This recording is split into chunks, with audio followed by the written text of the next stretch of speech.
बघूयात पुढची बातमी। अजितदादांना मुख्यमंत्री म्हणून पाहायचं होतं असं आदिती तटकरे म्हणतात। काकींच्या माध्यमातून कार्यकर्त्यांचं स्वप्न पूर्ण होईल असंही आदिती तटकरेंनी म्हटलंय।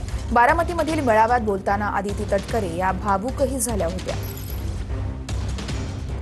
सगळ्या कार्यकर्त्यांचं नेहमी एक स्वप्न राहिलं, आम्हाला दादांना मुख्यमंत्री म्हणून पाहायचं होतं। आमच्या सगळ्यांची ती इच्छा होती। हे आमच्या सगळ्यांचं दुर्दैव असेल, कदाचित राज्य म्हणून सुद्धा दुर्दैवी असू शकतं की दादांसारखा मुख्यमंत्री हा कधी लागू शकला नाही। पण मला खात्री आहे काकी ते स्वप्न तुमच्या माध्यमातून हे पुढच्या कालावधीमध्ये पूर्ण होईल। प्रत्येक घरापर्यंत आपण पोहोचलं पाहिजे आणि सर्वाधिक मताधिक्यांनी एक पहिल्या महिला उपमुख्यमंत्र्याला आपण कसं निवडून आणू शकतो हे आपल्या माध्यमातून आपल्याला दाखवायचं आहे।